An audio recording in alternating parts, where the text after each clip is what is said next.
सतमोला कवियों की चौपाल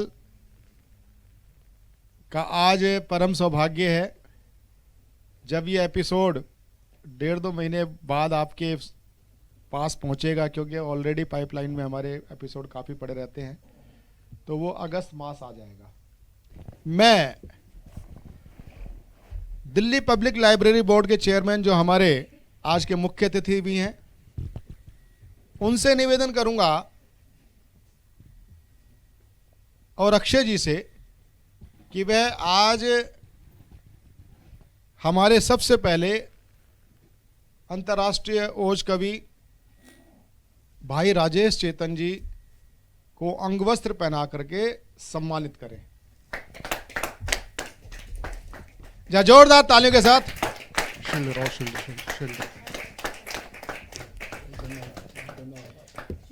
पंकज पांडे जी आ जाएं और सुरेंद्र नंदा जी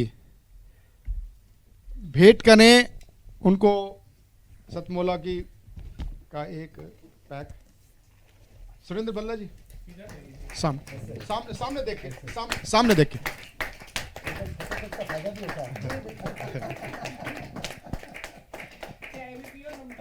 लाओ शील्ड दो, शील्ड लाओ।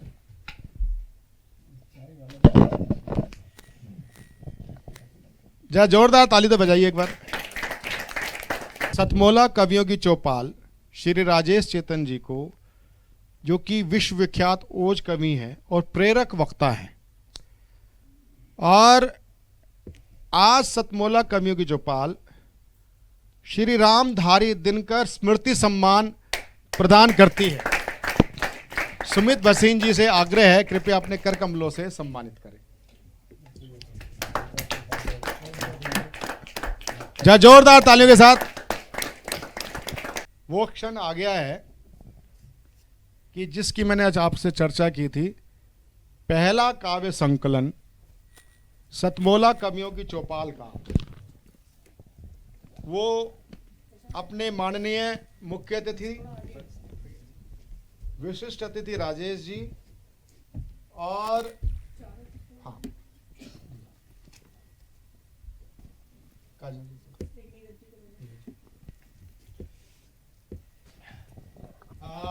इस पुस्तक के संपादक हैं हमारे कार्यक्रम के सहायक निर्माता श्री प्रशांत अवस्थी प्रखर, और साथ में सहयोग मेरा भी है।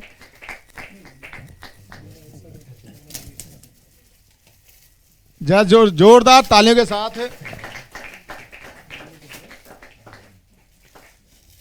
ऐसा है कि पुस्तक का पतली जरूर है, लेकिन हमने ठूस ठूस के कविताएं नहीं भरी हैं।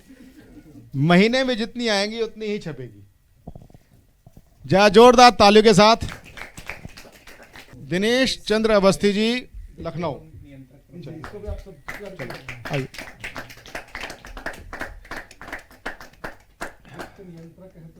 मंजू बंसल जी नोएडा से, मंजू बंसल जी नोएडा से, और शुभ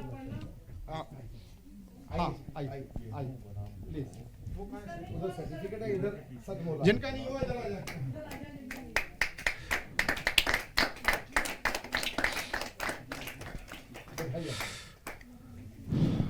स्वाति पूजा नोएडा।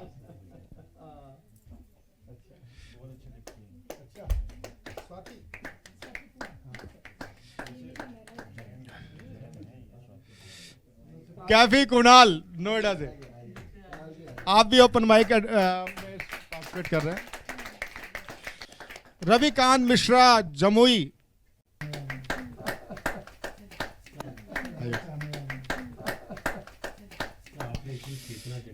आप प्रीति कच्छल जी हमारी मानद निदेशक हैं, व्हाइट वाला देना। हाँ, कोई और रह गया क्या? चलिए, हमारे सहायक निर्माता पंकज जी अभी करा रहे। आओ पंकज। प्रशांत अवस्थी हमारे सहायक निर्माता कानपुर से पंकज का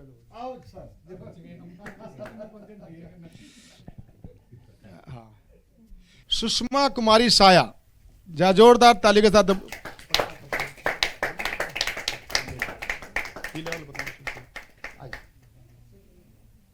सुमित अवस्थी जी और राजेश जी के द्वारा ही होगा सबका सम्मान। अच्छा ठीक है, कौन आइए? अवस्थी जी, दो लोग आगे रहेंगे फिर सब लोग फिर वो जा जोरदार तालियां बजाते रहे।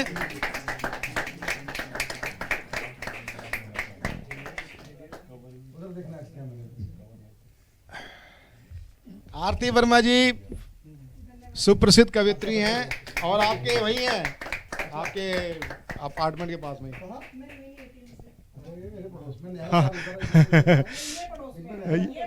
ये कोमल पंत भी वही है।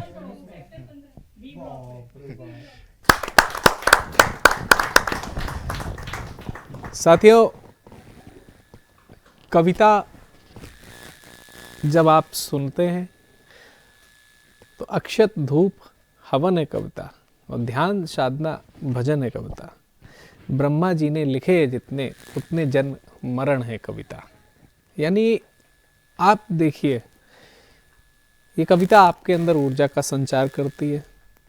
एक कविता होती है जिस कविता को पढ़ करके सुन करके लोग अपनी मातृभूमि के लिए अपना सर्वस्व बलिदान करने के लिए तैयार हो जाते हैं। एक कविता होती है कि जब लोग प्रेम के भाव से घिर करके समर्पित हो जाना चाहते हैं, और ऐसे में उन कलमकारों का मान तब और बढ़ जाता है जब लोग पलक पावड़े बिछा करके इंतज़ार करते हैं कि आज उनके रोल मॉडल उनके कविता सुनने का अवसर आया। ऐसे ही तमाम युवाओं के इस देश की एक ऐसी आवाज़ जिसने न सिर्फ हिंदी साहित्य के जगत में भारत के अंदर बल्कि भारत के बाहर भी कविता का एक नया पर्याय प्रस्तुत किया, और मधुर स्वभाव के साथ में भी आप ओज में तेजस्विता के साथ कविता का पाठ कर सकते हैं। कैसे व्यक्तित्व को आज मुझे यहाँ पर बुलाने का अवसर मिला है। मैं बुलाना चाहता हूँ विश्वविख्यात ओज के कवि आदरणीय बड़े भाई श्री राजेश चेतन जी को आप सबकी जोरदार तालियों से। सबसे पहले तो सर आपका बहुत बहुत स्वागत है आज के इस कार्यक्रम में, सतमूला कवियों की चौपाल में। Mic sir. बहुत बहुत धन्यवाद आपका। सर, जैसा कि कई अवसरों पर मैं स्वयं आपसे प्रेरणा लेता हूँ और इस तरीके से तमाम दर्शक भी आपसे प्रेरणा लेने का काम करते हैं। जितना मधुर स्वरूप के साथ में आप लोगों से मिलते हैं, हंसते मुस्कुराते हुए, सभी छोटी छोटी चीज़ों में आप वह विषय खोज लेते हैं, और उसके साथ में ओज, और वो भी इस तरह से कि लोग दीवाने हो जाएं। कविता के क्षेत्र में 100 वर्षों की यात्रा कवि सम्मेलन की हो गई है। डिजिटल दुनिया में जो प्रयोग प्रवीण आर्य जी ने किया है, मेरे विचार से किसी ने भी नहीं किया है, क्योंकि ये जो नवांकुर है, जी जी, हमारे जो बड़े बड़े कवि हैं ना, वो उनमें खुद में तो बहुत फायर होती है, पर वो किसी के लिए एम्पलीफायर नहीं बनते। क्या बात कही है आपने। उनमें तो फायर होती है, पर वो एम्पलीफायर बनना आसान नहीं है दोस्तों। सही एक बात समझ लीजिए, जीवन में दो तरह के लोग होते हैं। एक वो होते हैं जो सुबह घर से सीढ़ी लेके निकलते हैं, और जो मिलता है चढ़ ऊपर, मैं तेरे साथ खड़ा हूं, सीढ़ी मैंने पकड़ रखी, तू घबरा मत, चढ़ जा। एक वे होते हैं जो घर से सांप लेके निकलते हैं, जो सीढ़ी पे चढ़ रहा होता है उसके पीछे सांप लगा देते हैं। ये चढ़ेगा कैसे, मैं देखूंगा इसको। समझिए, मैं जब ये बता रहा हूं तो आपके वो चेहरे सामने आगे होंगे, कौन आपके लिए सांप है, कौन आपके लिए सीढ़ी है। क्या बात कही है। तो प्रवीण आर्य कवियों के लिए सांप नहीं है, प्रवीण आर्य कवियों के लिए सीढ़ी है। बहुत सुंदर, ये मैं कहना चाहता हूं। राजेश जी, मैं एक बीच में आपने नाटक के बारे में बात करी थी जी, बच्चों को खिलाया जाए। कल मैं निदा फाजिली की एक फिल्म थी वो देख रहा था, तो उसमें आ रहा था, उन्होंने लिखा होगा कभी, घर से मस्जिद की दूरी बहुत है, चलो बच्चों को खिलाया जाए। घर से दूर है मस्जिद, बहुत हाय हाय। घर से दूर है मस्जिद, आओ कुछ यूं कर लें, हाँ हाँ। किसी रोते हुए बच्चे को हंसाया जाए। हाय हाय। तो ये देखिए आप सामने देख ही पा रहे हैं, केवल अपनी ही कविताएं नहीं याद रखनी है, जो हमें विरासत में मिला है उसकी भी जिम्मेदारी बनती है। तब आप कहीं त्यागी जी, मैं 32-35 साल से मंच का संचालन कर रहा हूँ। जी जी जी अगर दूसरों की कविता याद नहीं रखूंगा तो संचालन कर ही नहीं पाऊंगा। जी जी जी। परम आदरणीय हमारे बीच में स्वर्गीय प्रधानमंत्री अटल बिहारी वाजपेयी जी का जो नाम आया है, सर कवियों का तो ऐसा माना जाता है कि आज ये आदर्श है वो आदर्श है, लेकिन हमारा तो कवि ही प्रधानमंत्री बनकर के ऐसा एक मुकाम यहाँ पर स्थापित कर गया है कि जिस दिशा पर आज चल करके हम इस विकसित भारत की संकल्पना को देख पा रहे हैं, उनसे कवियों को क्या प्रेरणा लेनी चाहिए और वह कितने प्रेरक साबित होते हैं हम सबको इस मार्ग को और बेहतर बनाने के लिए। उनके साथ कविता पढ़ने का सौभाग्य मुझे भी मिला। वाह।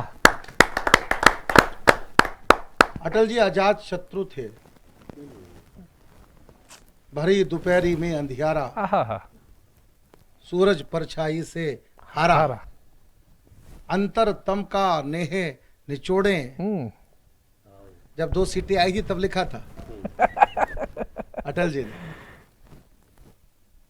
भरी दोपहरी में अंधियारा, सूरज परछाई से हारा, अंतर तम का नेह निचोड़े, बुझी हुई बातें सुलगाएं, आओ फिर से दिया जाए। क्या इन दोहों के बाद में आपने बड़े छोटे छोटे छोटे शब्दों से वो यात्राएं की जो यात्राएं आपके जीवन में एक नया मार्ग प्रशस्त करेंगी। दोहे में आपने कृष्ण और राम की बात सुनी,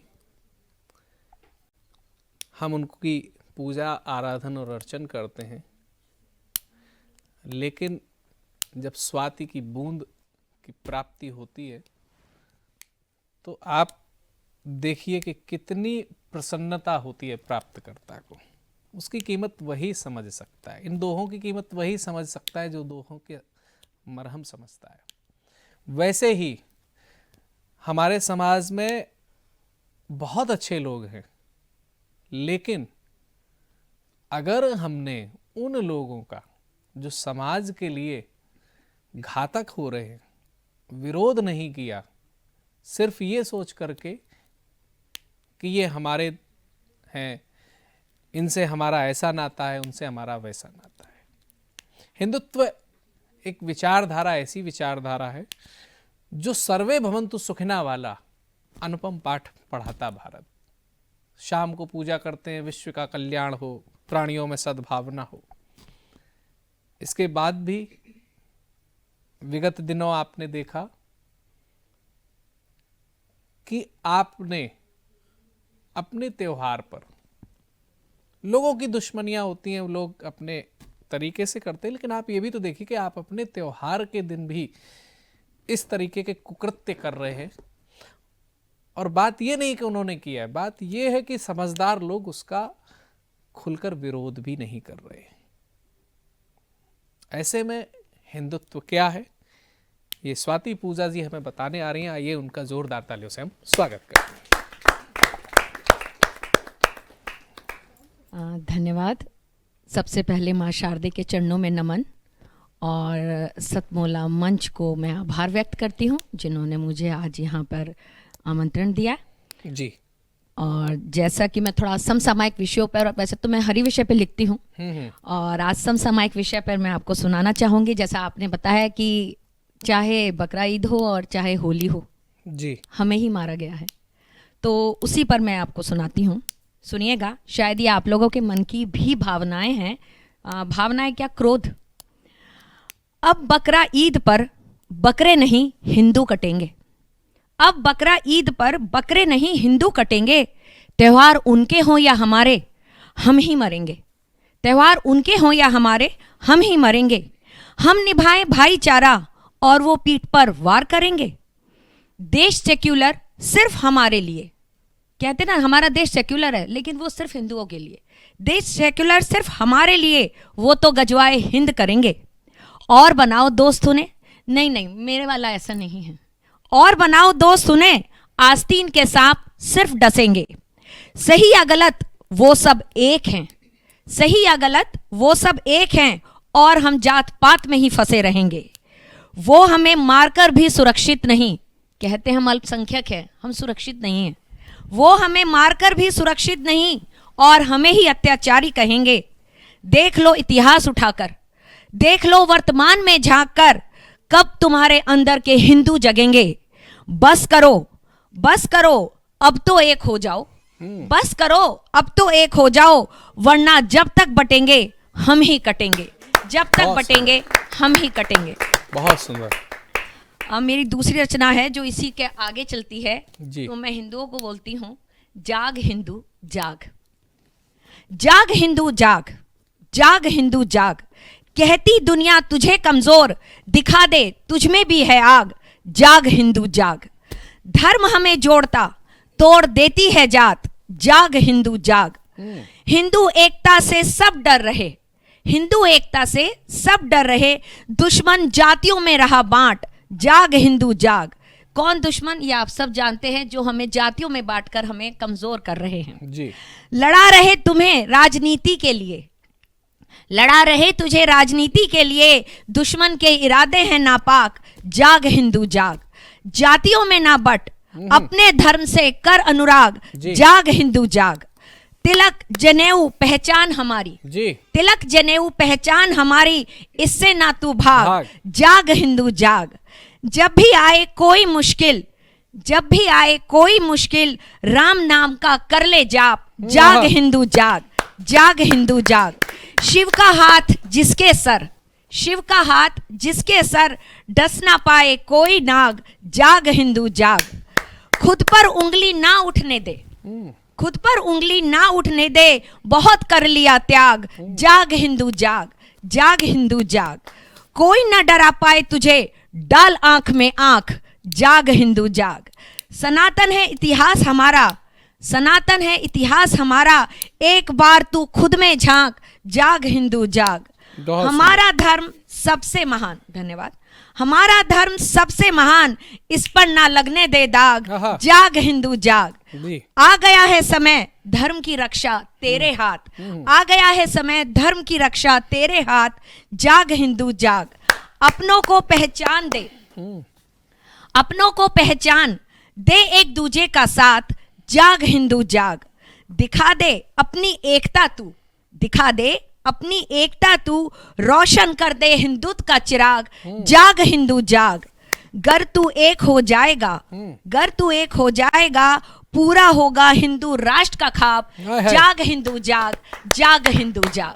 धन्यवाद। विषय की गंभीरता को समझना पड़ेगा, हमें जगना पड़ेगा। आप कहोगे हम तो जग रहे हैं, तभी तो देख रहे हैं, लेकिन आप कितने जग रहे हैं? आपने इतना ही तो पढ़ा है, अहिंसा परमो धर्मा।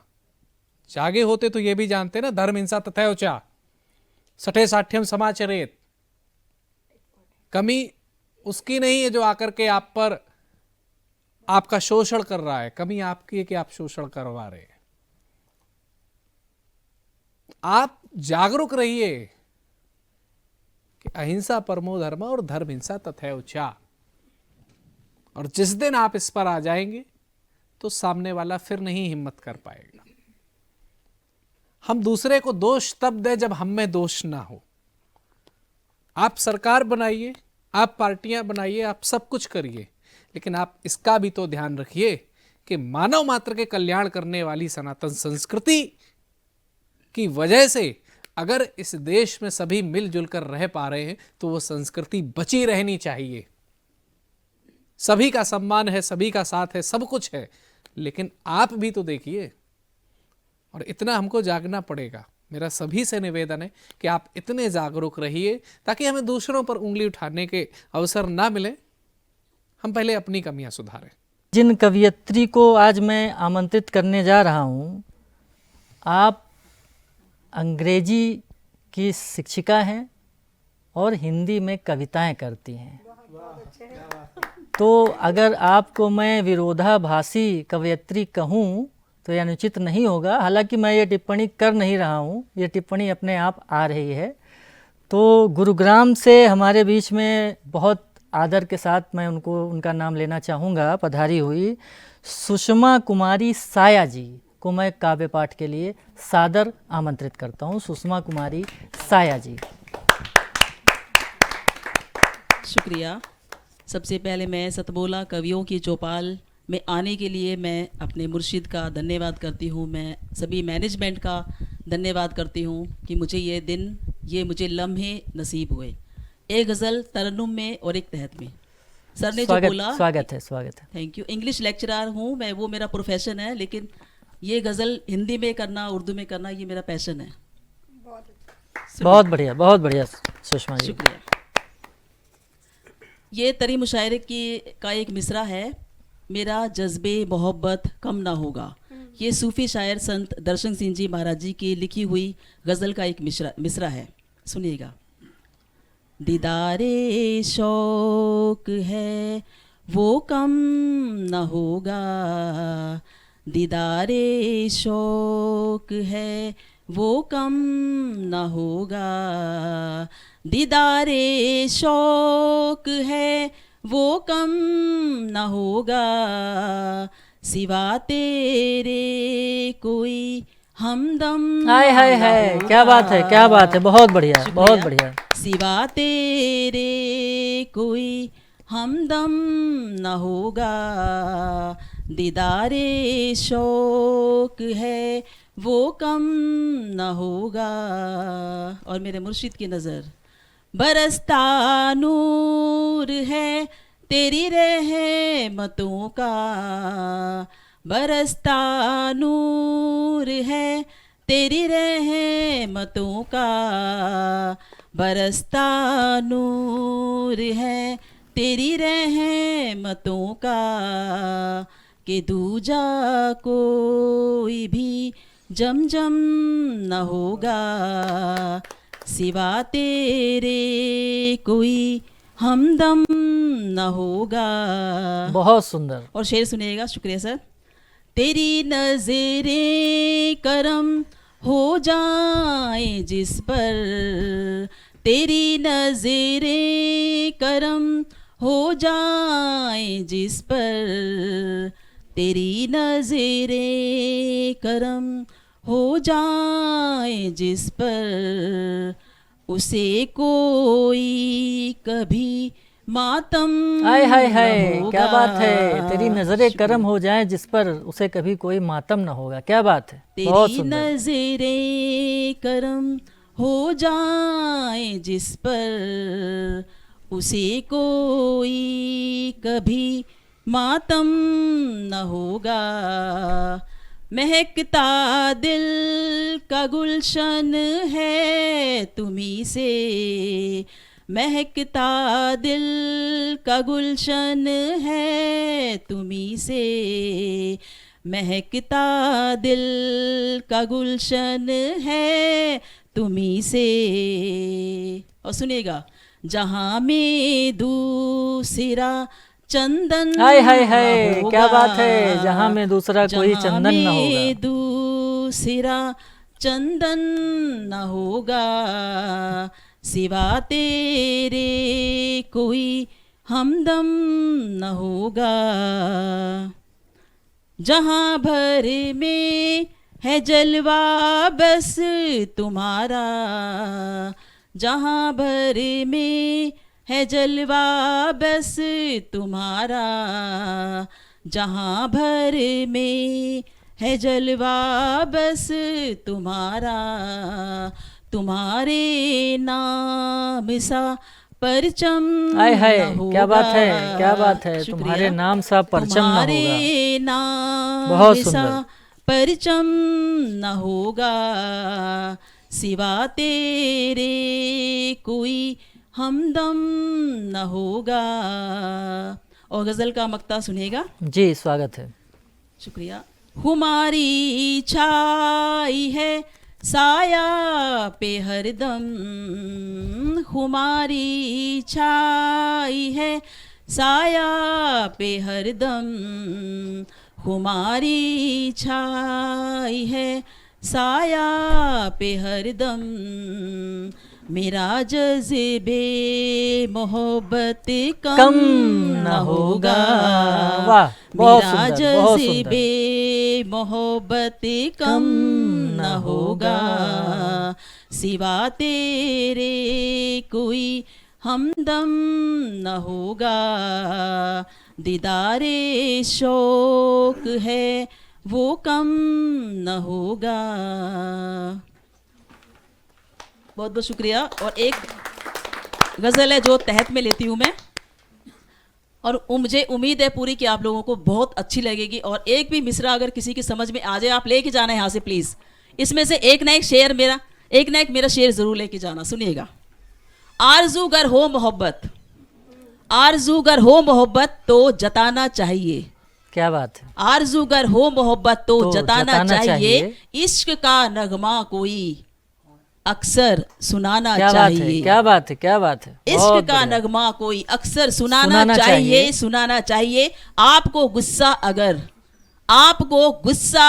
आए किसी भी बात पर, आपको गुस्सा अगर आए किसी भी बात Yes, पर, आपको गुस्सा अगर आए आए किसी भी बात का, पर, खामोशी की बाह में कुछ देर जाना चाहिए। क्या बात है, क्या बात है। शुक्रिया। खामोशी की बाह में कुछ देर जाना चाहिए, जाना चाहिए। राह के हर खार को, खार मतलब कांटे, राह के हर खार को कैसे हटाया है आपने। राह के हर खार को तुमने हटाया है अगर, मंजिलें सबकी हो आसान ये बताना चाहिए, ये बताना चाहिए। और खूबसूरत गज़ल जो मुझे ये खूबसूरत शेर जो मुझे बहुत पसंद है कि आदतें हो भूलने की तो दवा यही करो। भूलने की तो आदतें हो भूलने की तो दवा यही करो। अपने खास अपने एक सगे को ये बताना हाय हाय चाहिए। हाय।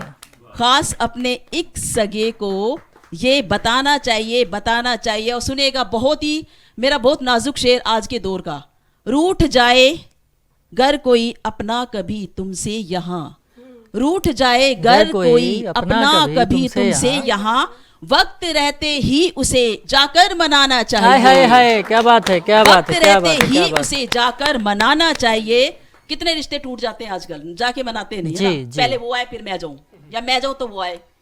जाकर मनाना चाहिए। और सुनिएगा, हम कहते हैं ना टाइम नहीं है, वक्त नहीं है, वक्त नहीं है, वक्त नहीं है। सुनिएगा, खत्म हुए ना खत्म होंगे, खत्म हुए ना खत्म होंगे काम जो बिखरे पड़े, खत्म हुए ना खत्म होंगे काम जो बिखरे पड़े। बेवजह ही दोस्तों को चाय पर बुलाना हाय हाय चाहिए। हाय हाय, क्या बात है, क्या बात है, क्या बेवजह बात ही दोस्तों को चाय पर बुलाना चाहिए। और फिर से एक नाजुक सा शेर मेरा सुनिएगा, दिल के बहुत करीब। है। जी, बहुत स्वागत है। ख्वाहिशें हो कामयाबी की हर एक मोड़ पर, ख्वाहिशें हो कामयाबी की हर एक मोड़ पर, संग बुजुर्गों के हाय जरा हाय सा हाय। वक्त बिताना क्या चाहिए। बात है, क्या बात है, क्या बात है, क्या बात है। ख्वाहिशें हो कामयाबी की हर एक मोड़ पर, संग बुजुर्गों के जरा सा वक्त बिताना चाहिए। एक शेर और कि चाह हो गर नूर मुखड़े का छलकता ही रहे, चाह हो गर नूर मुखड़े का छलकता ही रहे, हम सफर के साथ मिल मुस्कुराना बहुत चाहिए। बढ़िया, बहुत बढ़िया, और बहुत गजल बढ़िया, का बहुत मक्ता लास्ट बेस्ट गजल का मक्ता, रब से साया की दुआ है हर बशर के वास्ते, रब से साया की दुआ है हर बशर के वास्ते, नफरतें जो दिल में है बैठी उसे हटाना चाहिए। बहुत बढ़िया, उसे बहुत हटाना बढ़िया। चाहिए। बहुत बहुत शुक्रिया, थैंक यू सो मच। आप थी गुरुग्राम से हमारे बीच पधारी सुषमा कुमारी साया जी। और मुझे लगता है कि इलाज करने का अधिकार दो ही लोगों के पास होता है, एक तो चारागर होते हैं, डॉक्टर होते हैं, चिकित्सक होते हैं, और दूसरे रचनाकार होते हैं। तो रचनाकार की हैसियत से आपने गुस्से का भी इलाज बता दिया खामोशी के साथ, और बोलने की आदत का भी एक आपने समस्या का हल दिया। तो जिस तरह से लोग आपके साथ गुनगुना रहे थे, गा रहे थे, तालियां बजा रहे थे, तो आपकी रचना धर्मिता की जो सफलता है वो तो प्रकट हो गई। अब बाकी दर्शकों के हाथ में मैं छोड़ता हूँ। कैफ़ी कुणाल जी को मैं आमंत्रित करता हूँ कि वह आएँ और उनकी गज़लों से हम इस शाम को और आगे बढ़ाएंगे। आइए जोर तालियों से।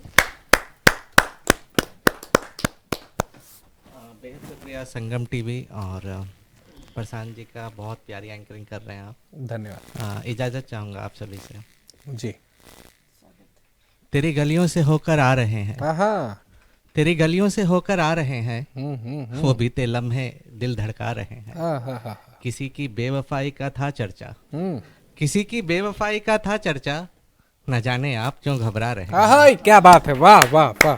किसी की बेवफाई का था चर्चा, न जाने आप क्यों घबरा रहे हैं। बिछड़कर भी तुझी में जी रहे हैं, बिछड़कर भी तुझी में जी रहे हैं, तेरी यादों से दिल बहला रहे हैं। मोहब्बत फिर से हमने करके देखी, मोहब्बत फिर से हमने करके देखी, मगर इस बार भी पछता रहे हैं, तेरी गलियों से होकर आ रहे हैं। मैं गिर के फिर से खड़ा हुआ हूँ, मैं गिर के फिर से खड़ा हुआ हूँ, मैं हादसों से बड़ा हुआ हूँ। कतार लंबी है आशिकों की, कतार लंबी है आशिकों की, मैं सबसे पीछे खड़ा हुआ हूँ। वाह। तमाम रिश्ते टिके हैं मुझ पर, तमाम रिश्ते टिके हैं मुझ पर, मैं कील बनकर गड़ा हुआ हूँ। मैं वो पुराना लिबास हूँ अब, मैं वो पुराना लिबास हूँ अब, जो एक किनारे पड़ा हुआ हूँ। वाह वाह। मैं गिर के फिर से खड़ा हुआ हूँ, मैं हादसों से बड़ा हुआ हूँ। अब ये खंजर सीने के उस पार होना चाहिए, अब ये खंजर सीने के उस पार होना चाहिए, वार तेरा मुझ पर बारंबार होना चाहिए। अब की होली उसको मुझसे प्यार होना चाहिए, हाय हाय हाय हाय। अब की होली उसको मुझसे प्यार होना चाहिए। ये क्या बात है भाई गुरु। अब की होली उसको मुझसे प्यार होना चाहिए, जो भी दुश्मन है मेरा अब यार होना चाहिए। मैं जिसे ठुकरा चुका हूँ बारहा इस जिस्त में, मैं जिसे ठुकरा चुका हूँ बारहा इस जिस्त में, एक उसी का आखिरी दीदार होना चाहिए। क्या मजा इस हिजर का जो अश्क भी निकले नहीं, क्या मजा इस हिजर का जो अश्क भी निकले नहीं जी। मेरा जीना और भी दुश्वार होना चाहिए। क्या बात है। मेरा जीना और भी दुश्वार होना चाहिए। एक नई गजल के एक मक्ता और एक फरमाइए फरमाइए। आंधियों से कोई उम्मीद लगाते कैसे, आंधियों से कोई उम्मीद लगाते कैसे, रेत पर हम कोई तस्वीर बनाते कैसे। एक वीरान सा मंजर था हमारे दिल में, एक वीरान सा मंजर था हमारे दिल में, हम जमाने को वो तस्वीर दिखाते कैसे। क्या बात है। कुछ कमी अपनी वफाओं में थी कैफी, कुछ कमी अपनी वफाओं में थी कैफी, बेवफा उसको जमाने में बताते कैसे। कुछ दुख पे ले चलता हूँ आपको कि ये कैसा दुख है जिस पर मेरा जोर चल नहीं रहा, हाय हाय। ये कैसा दुख है जिस पर मेरा जोर चल नहीं रहा, जमीन खिसक रही है कदम संभल नहीं रहा जी।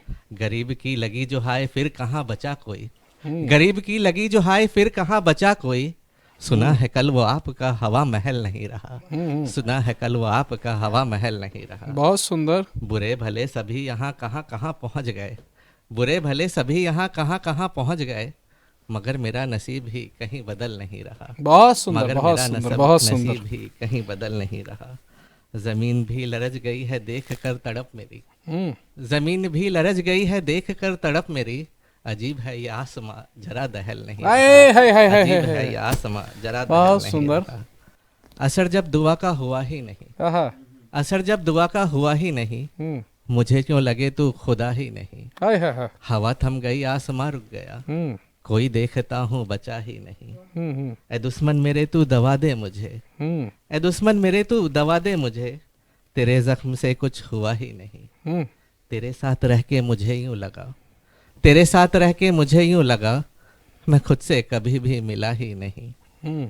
खतावार हूँ मैं सजा दे मुझे, खतावार हूँ मैं सजा दे मुझे, मुझे इश्क तुझसे हुआ ही नहीं, मुझे इश्क तुझसे हुआ ही नहीं। जी बेहद शुक्रिया, आदाब। तो ये थे शायर कैफी कुणाल साहब, बड़े ही शांत लहजे में और एक मंद मुस्कान के साथ में आप तक कई गंभीर मुद्दे उठाए और इश्क की भी बात की। लेकिन इश्क और श्रृंगार ना हो तो कैसे हो सकता है।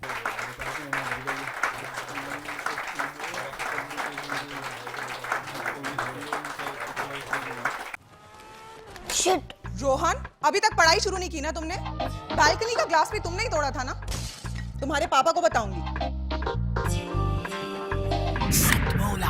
मम्मा, मैंने ग्लास के साथ एक फ्लावर पॉट भी तोड़ा था। हाँ? सतमोला खाओ, कुछ भी पचा।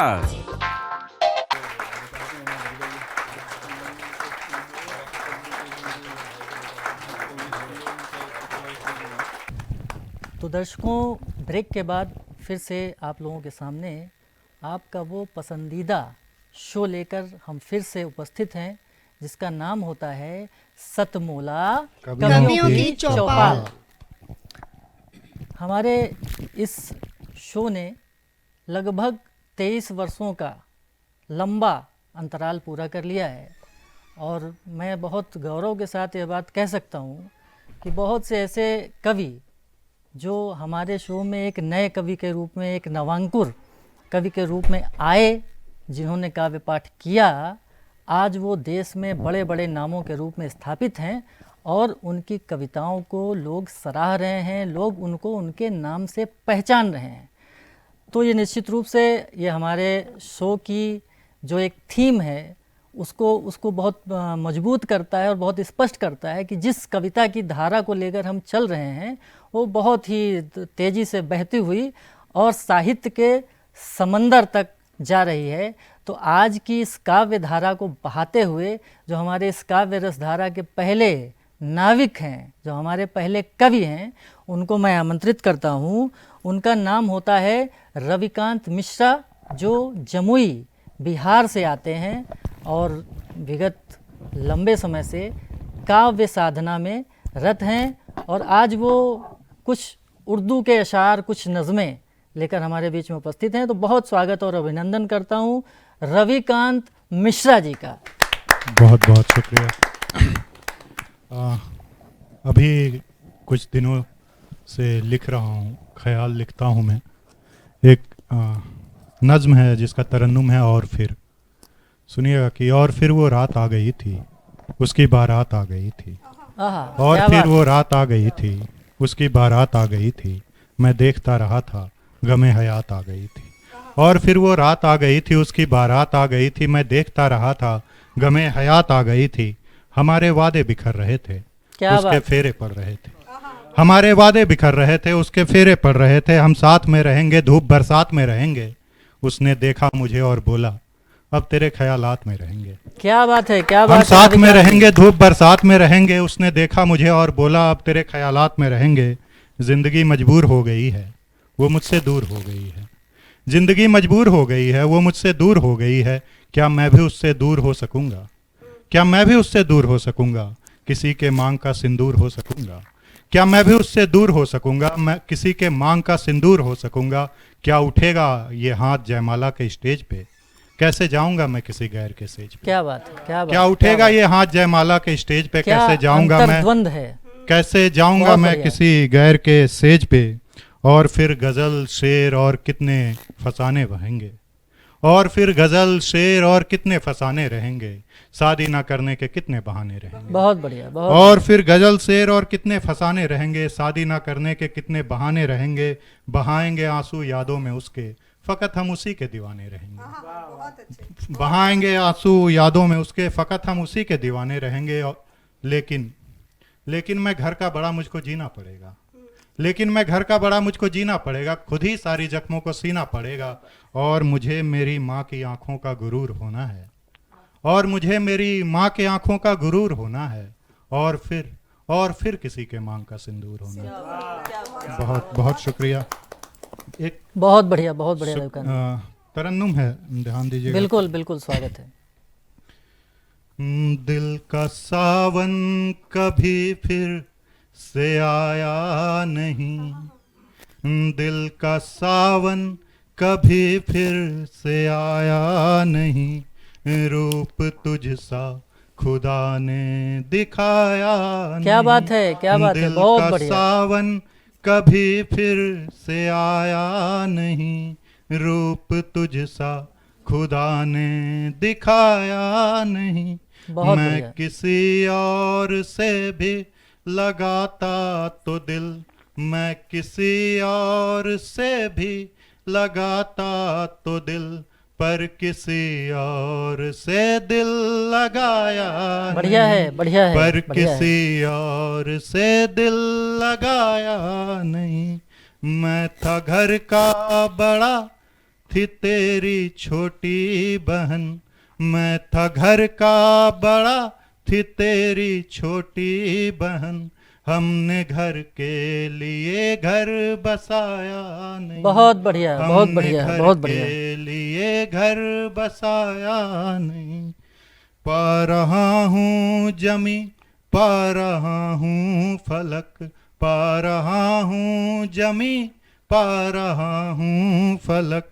मेरी एक चाह थी जिसको पाया नहीं, मेरी एक चाह थी जिसको पाया नहीं। बहुत बहुत शुक्रिया। बहुत बढ़िया। और एक आखिरी है तरन्नुम, उसके बाद मैं अपनी जगह लूंगा। जी स्वागत कि है जानलेवा तेरा मुस्कुराना, हाय हाय हाय, है जानलेवा तेरा मुस्कुराना। ये अदाएं बनाए दीवाना, बढ़िया है, बढ़िया है। जानलेवा तेरा मुस्कुराना। ये अदाएं बनाए दीवाना। तुमने ऐसा है छोड़ा मुझे, कोई होता तो मर जाता जाना।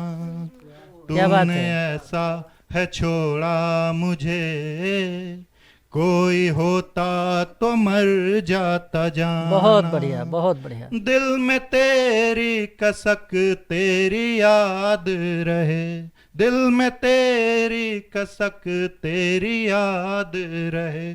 मुझ में तेरा ही सब तेरे बाद रहे, दिल में तेरी कसक तेरी याद रहे। मुझ में तेरा ही सब तेरे बाद रहे। मुश्किलों में घिरा है दीवाना, कोई होता तो मर जाता जाना। बहुत बढ़िया, बहुत बढ़िया। मुश्किलों में घिरा है दीवाना, कोई होता तो मर जाता जाना। महफिलों में गजल जब सुनाता हूँ मैं, महफिलों में गजल जब सुनाता हूँ मैं, महफिलों में गजल जब सुनाता हूँ मैं। तुम थे मेरे कभी ये बताता हूँ मैं। क्या बात है। महफिलों वाह भाई। में गजल जब सुनाता हूँ मैं, तुम थे मेरे कभी ये बताता हूँ मैं। तेरा ही है सारा फसाना। क्या बात है, क्या बात है मिश्रा जी, बहुत बढ़िया। मुश्किलों में घिरा है दीवाना। तुम तो जा भी चुके मुझको है भी खबर, तुम तो जा भी चुके मुझको है भी खबर। दिल को कैसे ये समझाऊं मगर, तेरे बिन नहीं मेरा कोई ठिकाना। क्या बात है। कोई होता तो मर जाता जाना। बहुत बहुत शुक्रिया। बहुत बढ़िया। तो ये थे रविकांत मिश्रा जी, जो जमुई बिहार से हमारे बीच पधारे हैं। और अगर कोई युवा कवि, और रविकांत मिश्रा जैसा युवा कवि, ये कहे कि मुझे मेरी माँ की आँखों का गुरूर होना पड़ेगा, और अगर वो ये कहे कि हमने घर के लिए घर बसाया नहीं, तो ये बताता है कि आज की युवा पीढ़ी सही दिशा में है। अब मिश्रा जी की काव्य धर्मिता को मैं दर्शकों पर छोड़ता हूँ। मैं चलना चाहता हूँ प्रीति कच्छल जी की ओर, उनकी उस कहानी को सुनने जहाँ पर आपको लगेगा कि विश्वास में ही आपकी सफलता है। आइए जोरदार तालियों से स्वागत करते हैं विश्वासम फलदायकम प्रीति कच्छल जी। नमस्ते। मेरा आप सभी के चरणों में वंदन। जी, मैं प्रीति कच्छल स्वागत। प्रोफेशन से सीए हूँ, लेकिन अपनी आत्मा को भी मेरे को भोजन देना होता है, और वो भोजन कविता के थ्रू और कहानियों के थ्रू होता है। जी, सतपाला कवियों की चौपाल ने मेरे को कविताएं बोलने के लिए एक मंच दिया, और कविताओं के साथ साथ कहानियों की भी शुरुआत करा दी। यह मेरी दूसरी कहानी है। पहली कहानी का मैंने शीर्षक रखा था, एक राजा था एक रानी थी, दोनों अमर हो गए और शुरू हो गई कहानी। तो उसी श्रृंखला में दूसरा विषय है विश्वासम फलदायकम। ये उन्हीं राजा और रानी का ही अगला कड़ी है, विश्वासम फलदायकम। और ये जो कहानी है और जो पहली भी कहानी थी वो सच्ची घटना पर ही आधारित है। तो आइए चलते हैं, कहते हैं, सुनते हैं कहानी। ये कहानी और ये बात उस जमाने की है जब दशक था 1970 और 80। किसी के भी घर में यदि बिटिया का जन्म होता था तो वो बिटिया इससे पहले कि घुटनों के बल ही चलना शुरू करे, उसके घरों में, मोहल्ले में, गलियों में चर्चा होती थी, अरे अब तो इसके विवाह के लिए सोचना पड़ेगा। शादी की बातें होती थी, क्योंकि तब थोड़ा रूढ़िवादी समाज था। लेकिन उस जमाने में अपने उत्तर प्रदेश में एक जिला है मुरादाबाद, तो मुरादाबाद में एक ऐसे पिता थे जिनका नाम था मुरलीधर। उन्होंने कभी अपनी बेटियों को पराया धन नहीं समझा। वो ये कहते थे गली मोहल्ले वालों से कि मेरी जो बेटी है वो मेरी सबसे बड़ी पूंजी है। और पता है आपको, जो मुरलीधर उनके पिता थे वो एक बहुत बड़े व्यावसायिक व्यक्ति थे और उनकी एक बहुत बड़ी पहचान थी उनकी दूरदृष्टिता। वो एक सामाजिक व्यक्ति तो थे ही, प्रतिष्ठित व्यक्ति तो थे ही, देशभक्त तो थे ही, लेकिन उनका सबसे बड़ी सुविधा जो पूरे गली मोहल्ले को होती थी, वो किसी भी बच्चे को देख के, परख के उसके भविष्य के लिए कहते थे इसके लिए मार्ग सुगम है, इसे इस दिशा में जाना चाहिए, चाहे वो डॉक्टरी का मार्ग है, चाहे सीए का मार्ग है, चाहे वो पुलिस का मार्ग है। तो मुरलीधर पिताजी के अपने 5 बच्चे, केशव, मुस्कान, निराली, पायल और कार्तिक, तो उन्होंने वही बात, अपने 5 बच्चों का जीवन खड़ा करना है, तो उन्होंने अपने 5 बच्चों को देखा, परखा, उनके गुणों को विश्लेषण किया और उन्होंने उन 5 बच्चों के हिसाब से 5 को ही अपने जीवन की राह चुनने के लिए सुझाव दिया। तो 4 बच्चे तो उस राह में चल पड़े, लेकिन उनका 5वां बच्चा जो कि पायल, वो थोड़ा अलग था। पायल बच्ची, पायल उनकी बिटिया। पायल क्या सोचती थी, अरे ये तो मेरा जीवन है, इस जीवन का अधिकार मुझे है, अपने जीवन का सपना मेरे हाथों में है। भले ही मेरे पिताजी है, मेरे पिताजी मेरे जीवन को कैसे तय कर सकते हैं कि मुझे ये बनना है। और उसके पिताजी पायल को जब भी देखते थे समय समय पर कहते थे, बेटा तुम्हें बड़े होकर देश की सेवा करनी है, पुलिस में आना है और मैं तुम्हें इस राज्य का डीजीपी बनते हुए देखना चाहता हूं, तुम्हें डीजीपी बनना है। लेकिन जो पायल थी वो मुस्कुराती थी, कुछ आंसर नहीं देती थी। पिता ने बहुत कोशिश करी, उसे समझाया, तरह तरह के एग्जाम्पल्स दिए, उदाहरण दिए, लेकिन पायल तो टस से मस नहीं होती थी। और फिर क्या हुआ, एक दिन अचानक समय बदला, कुछ साल बीते। पायल के पिता मुरलीधर बरामदे में बैठे हुए थे, संध्या काल था, सूरज ढल रहा था। तो पायल धीरे धीरे अपने पिता के पास पहुंची, थोड़ी थोड़ी मुस्का भी रही थी। तो पिता को लगा कि अरे पायल मेरे से कुछ कहना चाहती है। तो पायल ने कहा कि पिताजी आप मेरे से कहा करते थे ना कि हम चाहे कुछ भी बन जाए लेकिन हमें अपनी जड़ों से अलग नहीं होना। हमारे देश की संस्कृति क्या है, सभ्यता क्या है, साहित्य क्या है, संगीत क्या है, हमें उससे जुड़ के रहना है। तो पिताजी देखो, आपने एक बार कहा था ना कि हमें गीता कभी कभी पढ़नी चाहिए, कोई भी पन्ना खोल लो, जो भी गीता का श्लोक हो बस उसका अर्थ समझो और उसे अपने दिल में बसा लो। तो एक दिन बस मैं ऐसे ही गीता जी मैंने खोली, श्रीमद् भगवद गीता। तो गीता जी का चैप्टर 18 खोला और उसमें जो श्लोक है 73 वो मेरी आंखों के सामने आया। उसका अर्थ है कि देखो, यदि आप कुछ करना चाह रहे हो लेकिन आपके बड़े आपको कुछ सुझाव दे रहे हैं जो कि आपके अपने हैं, तो आप उसको सुनो, उसे समझो। तो पिताजी जो आप कहना चाहते हैं मैं वह करूंगी। पिताजी थोड़ा चुप हुए, उन्होंने उसके सिर पे हाथ रखा और फिर कहा, बेटा मैं तेरे को गीता जी का एक श्लोक सुनाता हूं, चैप्टर 2 का 47 नंबर जी। कर्मण्यवाधिकारस्ते मा फलेषु कदाचन। बेटा तुम्हारा अधिकार सिर्फ कर्म पर है, कर्म करना ही तुम्हारा काम है, वही तुम्हारी प्रॉपर्टी है। फल के लिए मत सोचना, फल तो अपने आप भगवान देगा, धन तो अपने आप आएगा। फिर क्या था, पायल के जीवन में एक मोड़ आया। पायल ने अगले दिन से ही सुबह सुबह 3:30 बजे, 4 बजे, 4:30 बजे उठना शुरू कर दिया। और पायल उठते ही योगाभ्यास करती, प्राणायाम करती, अपनी पढ़ाई को करती, रोज का पाठ रोज करती थी, अगले दिन का पढ़ के जाती थी और नोट्स बनाती रहती थी। फिर क्या हुआ इसके बाद, 10वीं क्लास में पायल का जिले की मेरिट लिस्ट में नाम, 12वीं क्लास में पायल का फिर से जिले की मेरिट लिस्ट में नाम, ग्रेजुएशन में पायल का टॉपर अपनी स्ट्रीम में, जो भी उसने कॉमर्स, साइंस या आर्ट साइड ली थी।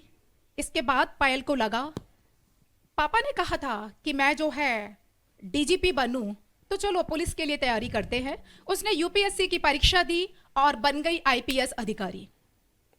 फिर पायल ने कहा, घर में तो उत्सव चल रहा था, उस उत्सव के बीच में पायल ने कहा कि पिताजी ये तो सिर्फ शुरुआत है, अभी ये मंजिल नहीं है मेरी। और बस इसी पल से उसके संघर्षों की शुरुआत हो गई। पायल का विवाह हुआ। अपने उसने वैवाहिक जीवन में परिवार की, समाज की, कुटुंब की सारी जिम्मेदारियों को निभाते हुए पुलिस में अपनी सेवाएं दी। कई बार उसे लगता था कि उसके जीवन में तूफान आ रहा है, तूफानी रातें हैं, चूंकि वो पुलिस की सर्विस में थी, तो कहीं दंगे, कहीं फसाद, कहीं अपराधियों की वजह से उसको अपराधियों के लिए अगेंस्ट बयान देने पड़ते थे, अभियोजन देने पड़ते थे। और इसके अलावा कई बार उसको लगता था कि क्या मेरे को हार मान लेनी चाहिए, तो उसे लगता था नहीं, यह गलत है, यही तो जीवन है, यही तो पुलिस की सेवा है। फिर उसको याद आता था कि उसके पिताजी कहते थे, विश्वास की नींव पे जो आगे बढ़ता है लक्ष्य 100% मिलता है। विश्वास, विश्वास, विश्वास, अपने पर विश्वास, ईश्वर पर विश्वास, कर्म पर विश्वास, बस इसी विश्वास से आगे बढ़ते रहे, सफलता आपके कदम चूम लेगी। समय और आगे बढ़ा, धीरे धीरे चूंकि आईपीएस अधिकारी को डीजीपी बनने तक के सफर में कई वर्षों की साधना करनी पड़ती है। पहले उसे सुपरिटेंडेंट ऑफ पुलिस बनना पड़ता है, सुपरिटेंडेंट ऑफ पुलिस के भी पहले उसे एएसपी बनना होता है, एएसपी, एसपी, इसके बाद और भी पदोन्नतियां होती हैं, अंत में जाके वो डीजीपी बनता है। इसके पहले additional director general police of India. तो उसको ये लगता था कि मैं कैसे करूंगी। सारे टाइम उसके दिमाग में रहता था कि पिताजी एक मेरे को गीत गा के सुनाया करते थे संघ का। वो गीत की लाइनें हैं, लक्ष्य तक पहुंचे बिना पथ में पथिक वे श्याम कैसा, लक्ष्य तक पहुंचे बिना। इसके आगे की लाइन है, मार्ग है अति दुर्गम, लक्ष्य भी हम जानते हैं, किंतु पथ के कंटकों को हम सुमन ही मानते हैं। और फिर वो पल आ गया जिस पल में सूचनाएं प्रसारित हो रही थी सभी टीवी चैनलों के द्वारा कि जो हमारी आईपीएस ऑफिसर, आईपीएस अधिकारी आज की डेट में जो एडिशनल पुलिस जनरल है, आज वो पुलिस महानिदेशक बन चुकी हैं। और सारे विभाग उसमें जो था, मिठाइयां बंटनी शुरू हुई, एक समारोह हुआ। लेकिन पायल के दिल में कहीं ना कहीं एक अजीब सा प्रश्न था। वो पूरी रात सो नहीं पाई और अगले दिन सुबह होते ही वो अपने पिता के पास गई। उसने अपने पिताजी से कहा, पिताजी एक बात बताइए, आपने ये कैसे कह दिया कि बेटा तुम्हें पुलिस की सेवा में आना है और डीजीपी बनना है। तो उसके पिता दो पल रुके। वह अपने एक पुराने से कमरे में गए जो कि बंद रहता था। वहाँ उन्होंने अपना एक लकड़ी का बॉक्स खोला, उसके अंदर से एक डायरी निकाली और वो डायरी पायल के हाथ में दी कि इसे पढ़ो। पायल ने डायरी खोलनी शुरू करी। एक पन्ना, दूसरा पन्ना, तीसरा पन्ना, चौथा पन्ना और 5वें पन्ने पर आकर पायल थोड़ा रुकी और उसके आंखों में आंसू आ गए। पायल ने कहा, क्या पिता ये सच है? तो पिता बोले, हाँ बेटा सच है। आपको पता है उस डायरी में क्या लिख रहा था? उस डायरी में ऐसा कुछ नहीं था कि मेरी बेटी को डीजीपी बनना है। उसके पिता बिल्कुल कठोर नहीं थे। उन्होंने अपनी बिटिया के ऊपर अपने सपने को थोपा नहीं था। उन्होंने सिर्फ एक बात लिखी थी कि आज मेरी बिटिया का जन्मदिन है और मैं सिर्फ अपनी बिटिया से ये चाहता हूँ कि मेरी बिटिया में आत्मविश्वास हो। यदि उसके अंदर विश्वास रहा तो वो सिर्फ एक साधारण बच्ची नहीं रहेगी। मैं उसके लिए कोई पद नहीं लिखता, क्योंकि पद तो बहुत छोटा होता है। मैं सिर्फ उसके लिए एक विश्वास चाहता हूँ। फिर पायल को ऐसा लगा, पायल की आंखों से आंसू बहने लगे। पायल को फील हुआ कि मेरे पिताजी ने मेरे को ये डिग्री थोपी नहीं है, उन्होंने तो सिर्फ मेरी क्षमता देखी है, और इसी विश्वास की वजह से आज वह डीजीपी बन पाई है। तो यही है इस कहानी का सार, विश्वासम फलदायकम। और इस कहानी के अंत में मैं सिर्फ आपसे एक बात यही कहना चाहूंगी, आप भी और हम सब भी इस विश्वास के साथ आगे चलना शुरू करेंगे तो बड़े से बड़े पत्थर, पर्वतों को हम फोड़ सकते हैं। और कुछ इस तरीके की चंद लाइनें हैं। मनुष्य तू बड़ा महान है, भूल मत मनुष्य तू बड़ा महान है। तू जो चाहे पर्वत पहाड़ों को फोड़ दे, तू जो चाहे नदियों के रुख को भी मोड़ दे, तू जो चाहे माटी से अमृत निचोड़ दे, तू जो चाहे अंबर से धरती को जोड़ दे। अमर तेरे प्राण तू है मनु की संतान, तेरी हो तेरी मुट्ठियों में बंद तूफान है रे। यही तो है विश्वासम फलदायकम। Thank you. देखिए आप, जिंदगी में विश्वासम फलदायकम, एक विश्वास जगह की नहीं, कहानी भी होनी चाहिए। और कहानी इतने उतार चढ़ाव नोट्स के साथ में रोचकता भरी, जितनी रोचक वह कहानी उससे रोचक उसका संदेश, और उससे भी रोचक उसका प्रस्तुतिकरण। एक बार जोरदार ताली।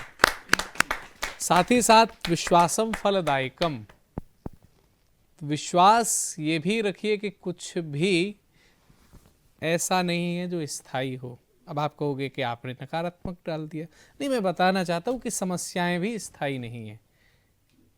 विश्वासम फलदायकम, ये भी आपको विश्वास करना पड़ेगा कि अगर आप आज मुश्किल भरे दौर में हैं और नश्वर इस सृष्टि में सब कुछ है।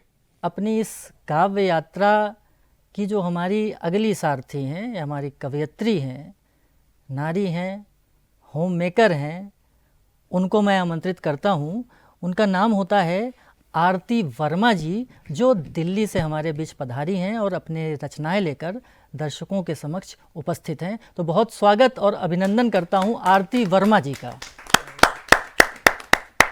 जी बहुत बहुत स्वागत है। हर सफर में रही हूँ तुम्हारे बिना, हर सफर में रही हूँ तुम्हारे बिना, ख्वाब में भी जगी हूँ तुम्हारे बिना, हर सफर में रही हूँ तुम्हारे बिना, ख्वाब में भी जगी हूँ तुम्हारे बिना। मिल ही जाते मुझे मंजिलों के निशान, मिल ही जाते मुझे मंजिलों के निशान, पर सफीना रही हूँ तुम्हारे हाय हाय हाय, क्या बात है, क्या बात है, बहुत सुंदर। रही हूँ तुम्हारे बिना। एक मुक्त छंद में लिखी हुई मेरी कविता है, जी मुझे बहुत पसंद है। बहुत स्वागत है। हरिवंश राय बच्चन जी की मधुशाला से प्रेरित होके कुछ लिखा है मैंने भी अपने भावों को। जी आरती जी, और उसको शीर्षक दिया है मैंने मधुर मधुशाला। दर्शकों की जानकारी के लिए बता दूं कि आप डॉक्टर हरिवंश राय बच्चन जी की मधुशाला से प्रेरित हैं और मधुशाला का मधुर वर्जन लेके आ रही हैं, तो बहुत स्वागत है आपका। धन्यवाद।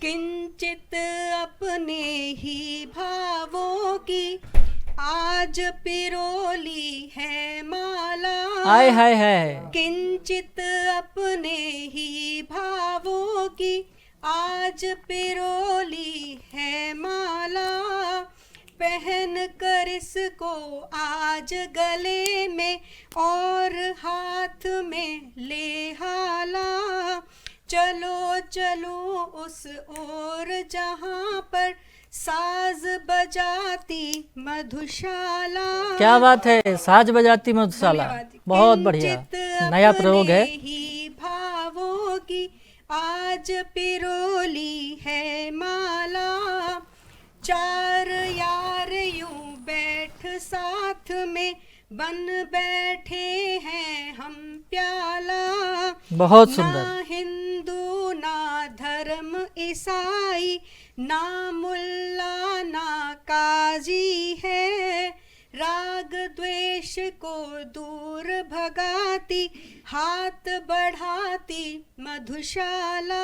बहुत बढ़िया। किंचित अपने ही भावों की आज पिरोली है माला। पैमाने से यूं टकराते दिल के सब पैमाने हैं। खोल के सब दरवाजे दिल के बैठे हम दीवाने हैं। बढ़िया है, बढ़िया है। अजनबियों को भी मिलवाती अजब गजब यह मधुशाला। इंसानों की बस्ती बसती है देखो मदिरालय में। प्रेम प्यार का भाव समेटे साकी हर पैमाने में।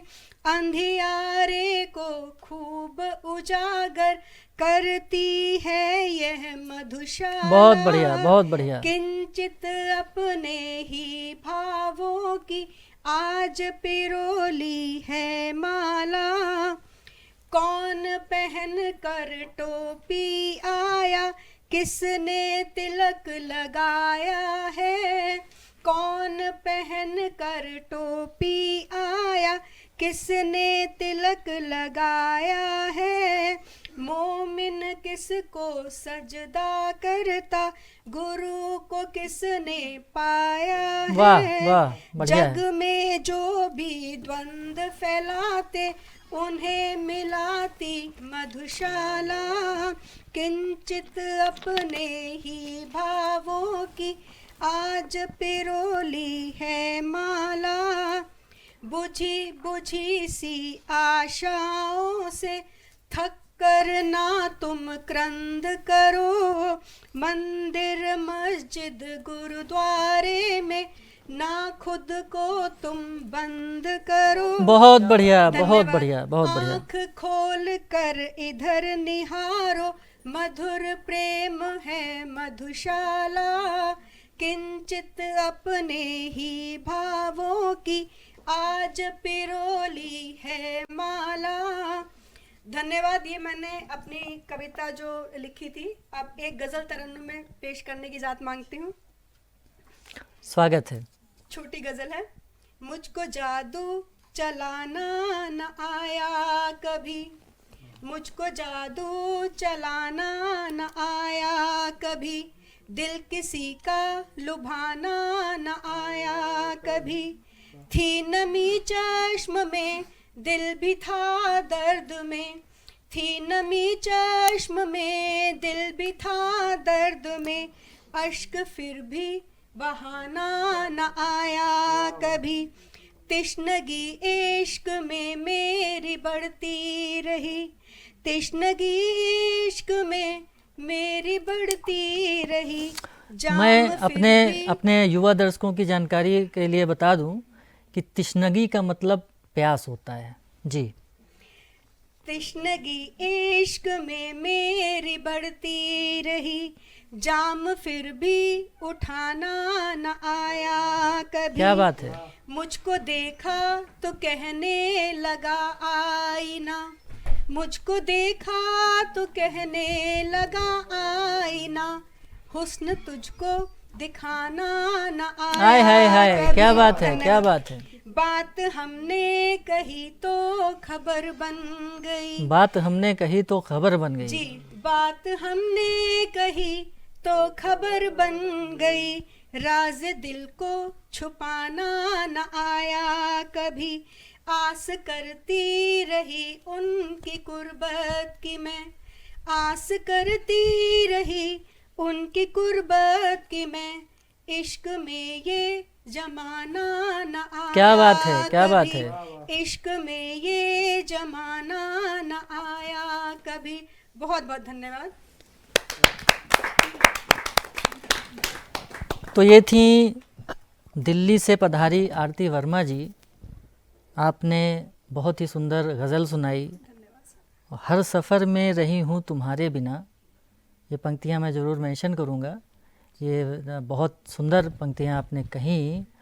मधुर मधुशाला के बारे में मैं इतना ही कहना चाहूँगा कि पहले तो मेरा मन हुआ कि मुझे लगा कि शायद ये डॉक्टर हरिवंश राय बच्चन की मधुशाला का कोई प्रतिगीत होगा, प्रतिकाव्य होगा, प्रतिकविता होगी, लेकिन ऐसा नहीं है। आपकी कविता पूरी तरह से डॉक्टर हरिवंश राय बच्चन जी की मधुशाला से प्रेरित रही है।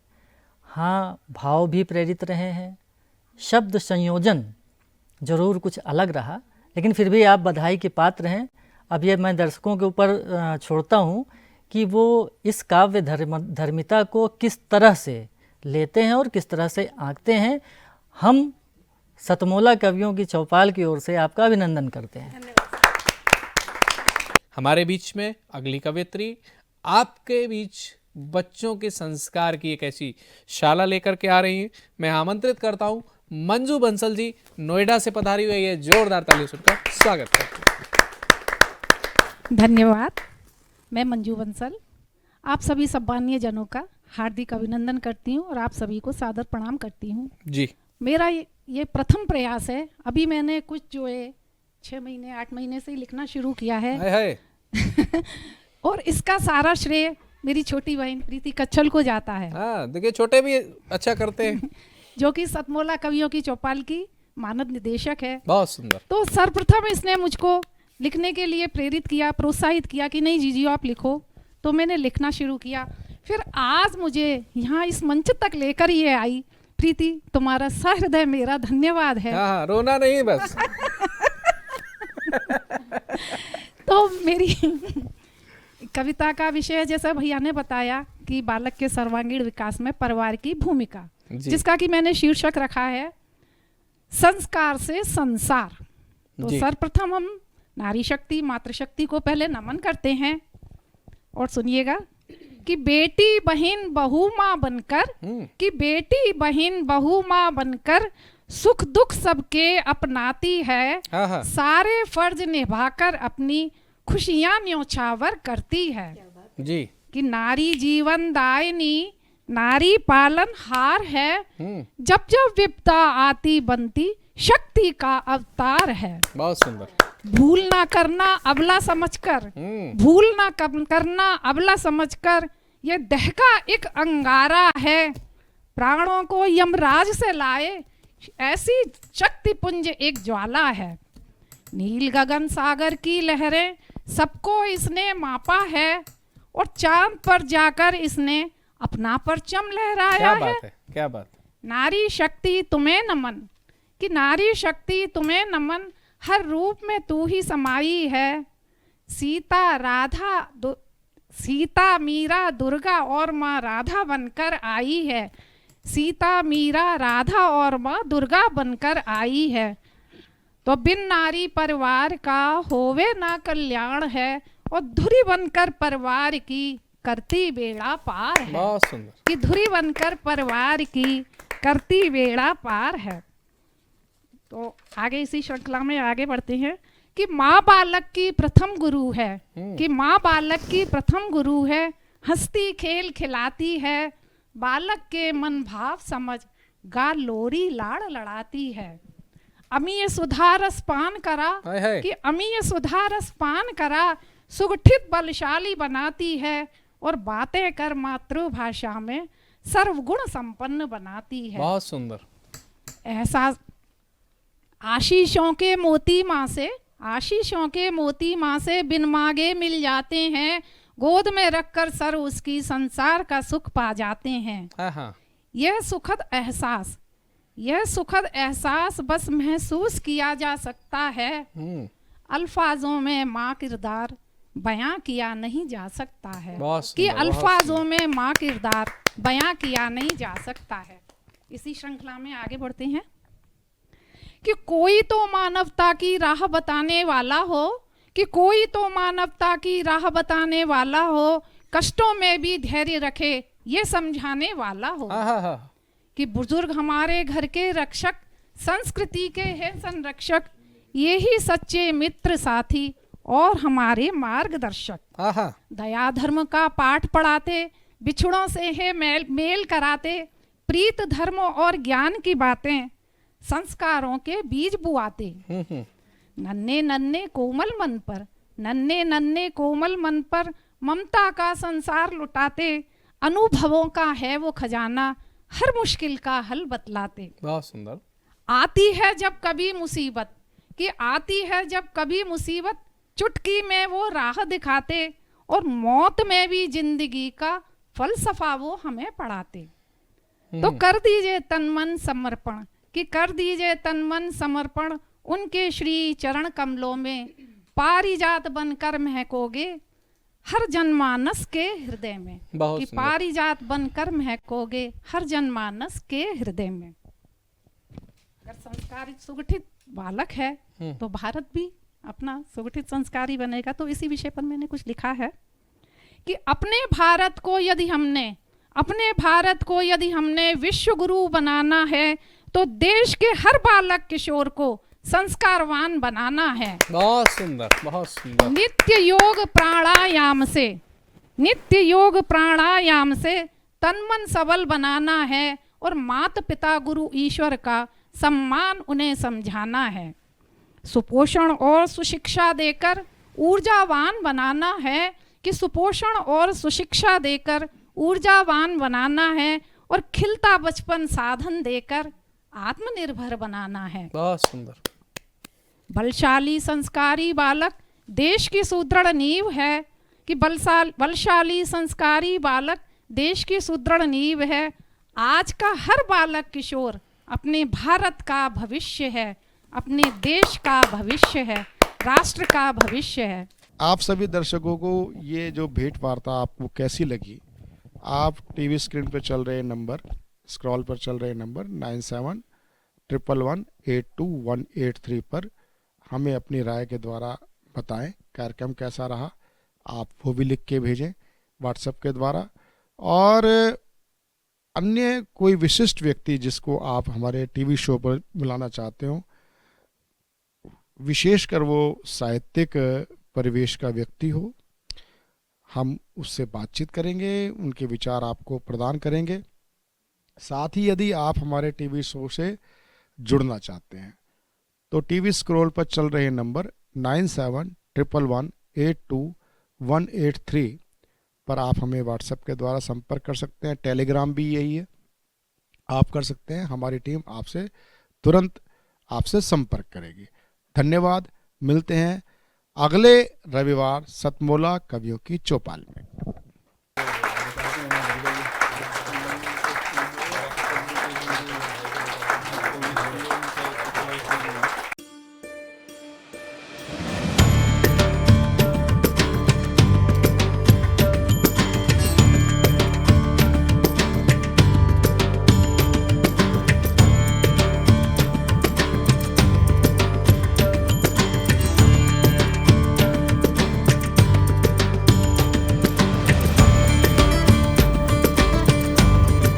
तो इज्जत कर ले उनकी। वो तेरा मामा लगता है?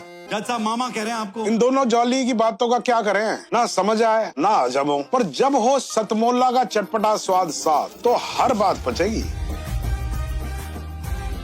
मसालेदार केस, चटपटी बातें, एक ब्लॉकबस्टर कॉम्बिनेशन, बिल्कुल हमारी फिल्म जॉली LLB 3 की तरह। सतमोला के साथ सेलिब्रेट करो jolly LLB 3 in theatres from 19 September।